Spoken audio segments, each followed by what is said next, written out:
آ رہی ہے جو عورتوں کے گلے سے بڑی مشکل سے نیچے اترتی ہے، لیکن اگر اس کا پازیٹو پہلو دیکھا جائے تو یہ عورتوں کی عزت افزائی ہے اس آیت کے اندر۔ وہ سورۃ النساء کی آیت نمبر ہے 34، الرجال قوامون علی النساء، مردوں کو ہم نے حاکم بنایا ہے عورتوں کے اوپر۔ حاکم کا یہ مطلب نہیں ہے کہ وہ غلام ہے، یعنی مرد اور عورت مل کر ایک خاندانی ادارے کو وجود دیتے ہیں اور اس ادارے کا سربراہ مرد ہے۔ سر کسی بھی ادارے کا ایک ہی سربراہ ہو سکتا ہے، دو تو ہو ہی نہیں سکتے۔ وہ تو اللہ تعالیٰ نے سورہ بنی اسرائیل میں فرمایا کہ اگر اللہ کے، سورہ انبیاء میں، اگر اللہ کے ساتھ کوئی اور الہ ہوتا تو زمین و آسمان میں فساد برپا ہو جاتا۔ ایک وقت میں ایک ہی جو ہے نا وہ مینیجر ہو سکتا ہے، ہاں ڈپٹی مینیجر آپ جتنے مرضی رکھ لیں، جو جی ایم ہے یا مینیجر ہے وہ ایک ہی ہوگا جو پورا اس کو دیکھ کے چل رہا ہوگا۔ اس اعتبار سے مرد عورتوں پر حاکم ہے۔ ہیومن ڈگنیٹی میں دونوں برابر ہیں، بلکہ اسلام میں تو بعض اوقات ہیومن ڈگنیٹی میں عورتیں آگے بڑھ جاتی ہیں۔ صحیح بخاری اور مسلم دونوں میں حدیث ہے، ایک شخص نے عرض کیا اللہ کے محبوب صلی اللہ علیہ وآلہ وسلم، مجھ پہ سب سے زیادہ حق اس دنیا میں میرے قریبی رشتہ داروں میں سے کس کا ہے؟ فرمایا تیری ماں کا۔ دوسری بار پوچھا، فرمایا تیری ماں۔ تیسری بار پوچھا، فرمایا تیری ماں۔ چوتھی بار فرمایا تیرا باپ۔ یعنی 4 حق میں سے پہلے 3 حق ماں کو، تو یہاں پہ تو عورت آگے نکل گئی۔ پھر سنن نسائی میں حدیث ہے، جنت تیری ماں کے قدموں کے پاس ہے۔ یعنی یہ نہیں ہے کہ وہ فزیکلی وہاں پہ، مراد ان کی خدمت سے۔ تو اب اس پہ باپ رونا شروع کر دے کہ جی عورت آگے نکل گئی، نہیں، ہیومن ڈگنیٹی میں برابر ہے۔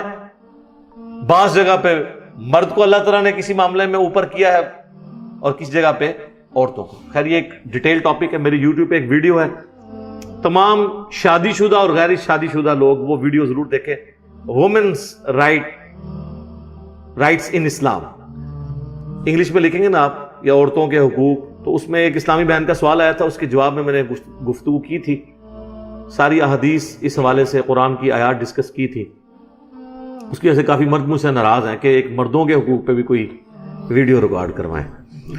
تو چلیں یہ آج ہو گئی نا کہ مردوں کو اللہ نے عورتوں پر حاکم بنایا ہے، لیکن حاکم کا مطلب ہے کہ ان کی خالی پریویلیجز نہیں ہیں، رسپانسبلٹیز ڈال دی ہیں۔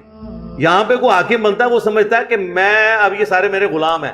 حاکم کا تو مطلب ہے پھنس گیا۔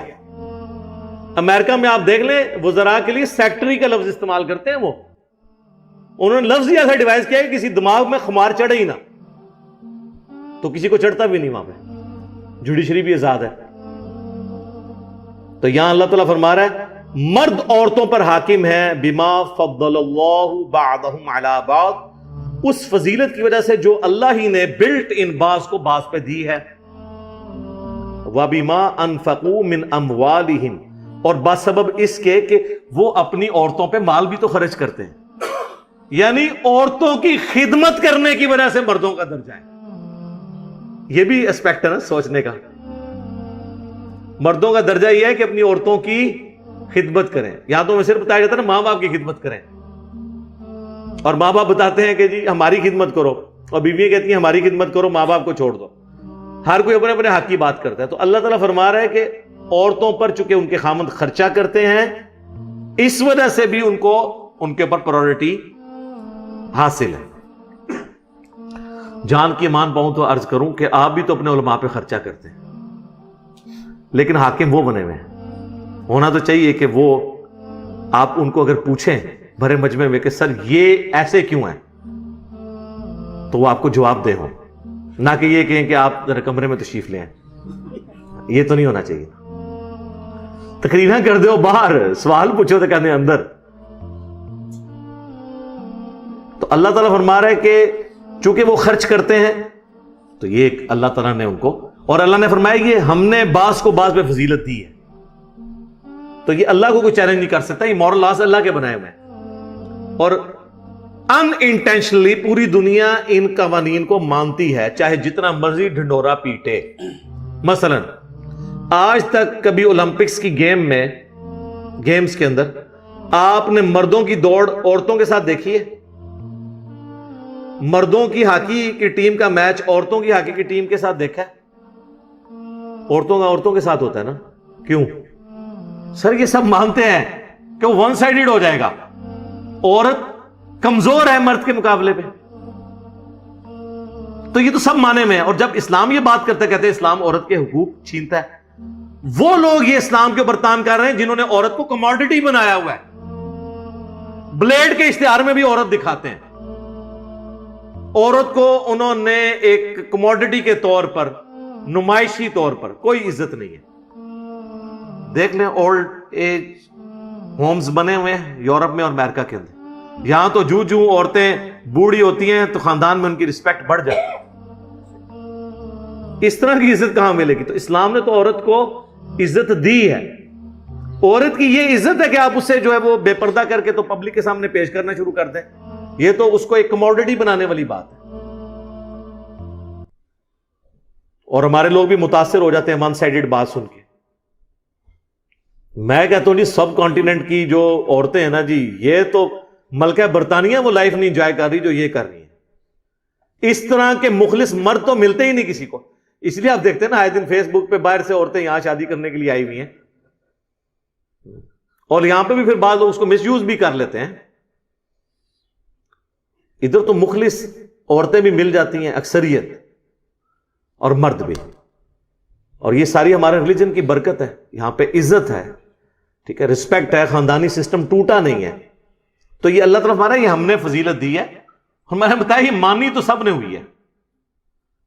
وہ کہتے ہیں جی فلاں عورت آپ دیکھیں وہ اتنے مردوں کو پیچھے چھوڑ گئی. سر ایک آدھ سے نہیں ہوتا یہ طریقہ. گورے پھر اپنے آپ سے خود سیکھیں. جب انالیسس کیا جاتا ہے نا تو پھر آپ نے ڈیٹا اکٹھا کرنا ہوتا ہے, اور ڈیٹا اکٹھا کرنے کے بعد آپ نے ایک رزلٹ پہ پہنچنا ہوتا ہے کہ میجورٹی کیس میں کیا ہوتا ہے. وہ کہتے ہیں جی وہ ہمارے محلے میں ایک بابا ہے جو جوانی سے سگریٹ پی رہے تھے, وہ 80 ہوا ہے جی, ان کو کوئی بیماری نہیں. انج نہیں, 100 بابے 80 سال کے نکالیں جو بچپن سے سگریٹ پی رہے ہوں, تو آپ کو پتا چلے گا وہ ایک ہی 80 تک پہنچے, باقی سارے 60 سے پہلے ایکسپائر ہو گئے. ایک چیز کو دیکھ کے ڈیٹا نہیں بنتا کہ آپ ایک کو کنسیڈر کر کے. تو اس طرح آپ اگر کوئی بے نظیر بھٹو کی مثال دے کے تو یہ کہ پاکستان کی ساری عورتیں اتنی انٹیلیجنٹ ہوتی ہیں, نہیں. اوور آل عورت جو ہے وہ اپنے, قرآن میں تو یہاں تک ہے, اس کے اوپر بھی لوگ اعتراض کرتے ہیں. سورہ زخرف میں اللہ تعالیٰ نے فرمایا کہ یہ اللہ کے لیے بیٹیاں تجویز کرتے ہیں, جبکہ عورت کو تو اللہ نے ایسا بنایا کہ وہ جھگڑے کے وقت اپنی گفتگو بھی صحیح طریقے سے کنوے نہیں اگلے کو کر سکتی. وہ کہتے ہیں نہیں قرآن میں اتنی عورت کی توہین آئی ہوئی ہے. سر بے نظیر سے زیادہ کانفیڈنٹ لیڈی میں نے نہیں دیکھی. مجھے کئی سینئر آرمی کے آفیسرز نے بتایا کہ باقی پرائم منسٹرز کا تو ہمیں نہیں پتا, لیکن جب بے نظیر پرائم منسٹر تھی نا تو ہم پوری اپنی وہ پریزنٹیشن تیار کر کے آتے تھے, اور اس کی اتنی یاداشت تھی کہ وہ جب پریزنٹیشن دیکھتی تھی نا تو کہتی تھی 3 سلائیڈ پیچھے جاؤ, فلاں جگہ یہ کاما غلط ڈالا ہوا ہے, یہاں پہ اسپیلنگ غلط ہے, اس کا اس کے ساتھ ربط نہیں بن رہا. اور کہتے ہیں باقی وزیر اعظم کا یہ حال تھا کہ وہ شربت پی کے اور چائے پی کے اٹھ کے چلے جاتے تھے, ان کو پتہ بھی نہیں چلتا تھا. لیکن اسی بے نظیر کو میں نے جیو کے پروگرام جواب دے کے اندر دیکھا ہے کہ جب اس سے اس کے بھائی کے قتل کے بارے میں پوچھا گیا تو وہ اپنے جذبات پہ قابو نہیں رکھ سکی, وہ اپنا مائک اتار کے اٹھ کے چلی گئی. اسے بولا ہی نہیں جا رہا تھا کہ آپ پرائم منسٹر تھی اور آپ کے دور کے اندر آپ کے بھائی کا قتل ہو گیا, تو اسے اپنے جذبات پہ قابو نہیں رہا, حالانکہ اتنی کانفیڈنٹ لیڈی. تو اوور آل عورت کو اللہ نے کمزور بنایا ہے, رقیق القلب بنایا ہے. آپ دیکھیں عورتوں کو رونا جلدی آتا ہے بچوں کی طرح ایز کمپیئر ٹو مرد. کہتے ہیں مرد کو درد نہیں ہوتا, لیکن ہوتا ہے درد مرد کو بھی. ہاں لیکن اللہ نے اسے مضبوط اعصاب والا بنایا, اور یہی وجہ ہے کہ کبھی کوئی پیغمبر نہیں عورت بنائی اللہ نے, کیونکہ پبلکلی جا کے دعوت کا کام کرنا ہوتا ہے, دماغ پہ سٹرین لینا ہوتا ہے, تو عورتیں اس طرح کا سٹرین نہیں لے سکتی. مرد کو اللہ تعالیٰ نے اس حوالے سے مضبوط بنایا. باقی عورتوں کی جو ذمہ داری وہ ساتھ اللہ نے فرما دی, فالصالحات قانتات حافظات للغیب بما حفظ اللہ. تو نیک عورتیں وہ ہوتی ہیں جو اطاعت گزار ہوں, حفاظت کرنے والیاں ہوں مردوں کی غیر حاضری میں, یعنی اپنی عزت کی حفاظت کرنے والی اللہ کی حفاظت کے ساتھ. واللاتی تخافون نشوزہن, اور اگر تمہیں کسی عورت سے نافرمانی کا اندیشہ ہو, فَعِظُوهُنَّ وَاهْجُرُوهُنَّ، تو پہلے انہیں نرمی سے سمجھاؤ، پھر انہیں الگ کر دو، فی المضاجع، اپنے بستروں سے، وَضْرِبُوهُنَّ، اور پھر بھی باز نہ آئے تو ان کو مار بھی سکتے ہو، لیکن مارنا یہ نہیں کہ وحشیوں کی طرح مارنا ہے، جس طرح ایک چھوٹے بچے کو تھوڑی تنبیہ کے لیے مارنا ہے، اس پہ چہرے پہ نہیں مارنا، جسم پہ نشان نہیں پڑنا چاہیے۔ فَإِنْ أَطَعْنَكُمْ، پھر اگر وہ اطاعت کر لیں، فَلَا تَبْغُوا عَلَيْهِنَّ سَبِيلًا، تو پھر کوئی بہانہ نہ تلاش کرو کہ تم ان کے ساتھ زیادتی کرو۔ ان اللہ کان علیٰ کبیرا، بے شک اللہ بھی تو بہت بلند ہے اور بہت بڑا ہے، یعنی اللہ کی اتنی بڑی کبریائی ہے، وہ بھی تو تمہاری نافرمانیوں سے درگزر کرتا ہے، تم بھی اپنی بیویوں کے معاملے میں درگزر کی روش اختیار کرو۔ اس کانٹیکسٹ میں بخاری و مسلم دونوں میں حدیث ہے، نبی علیہ السلام نے فرمایا کہ عورت کو اللہ تعالیٰ نے آدم کی ٹیڑھی پسلی سے پیدا کیا ہے، اسے سیدھا کرنے کی کوشش نہ کرو ورنہ توڑ بیٹھو گے، اور اسے توڑنا، اسے طلاق دینا ہے، تم اس سے نفع حاصل کرو، ٹالریٹ کرو۔ صحیح مسلم میں حدیث ہے، کوئی بھی اپنی بیوی سے مومنہ سے بغض نہ رکھے۔ مسلم شریف میں ایک اور حدیث ہے کہ دنیا برتنے کی جگہ ہے اور سب سے بہترین دنیا کا سرمایہ نیک بیوی ہے، ٹھیک ہے۔ صحیح مسلم میں حدیث ہے، ہر تسبیح صدقہ ہے، سبحان اللہ، ہر تحمید صدقہ ہے، یعنی الحمدللہ، ہر تحلیل صدقہ ہے، یعنی لا الہ الا اللہ، ہر تکبیر صدقہ ہے، اللہ اکبر کہنا، امر بالمعروف ونہی عن المنکر، لوگوں کو نیکی کا حکم دینا اور برائی سے روکنا اپنی اپنی ڈومین کے اندر، یہ بھی صدقہ ہے، اور تمہارا اپنے بیوی بچوں کے منہ میں لقمہ ڈالنا بھی صدقہ ہے، حتیٰ کہ تمہارا اپنی بیویوں کے ساتھ ازدواجی تعلق جو آپ سمجھ لیں خالصتاً جو ہے اینیمل انسٹنکٹ ہے، وہ بھی صدقہ ہے۔ صحابہ کو باقی چیزیں تو ہضم ہو گئی، انہوں نے کہا یہ بیویوں سے تعلق قائم کرنا بھی صدقہ ہے، اس پہ بھی ثواب ملے گا، تو آپ نے فرمایا اگر یہی چیز تم کسی ایسے طریقے سے پوری کرو جو تمہارے لیے حلال نہیں ہے تو کیا تمہیں گناہ ملے گا؟ صحابہ نے کہا ہاں ملے گا، تو آپ نے فرمایا پھر اس کے اوپر ثواب بھی ملے گا۔ یہ صحیح مسلم میں حدیث ہے، نیکی کا کانسیپٹ۔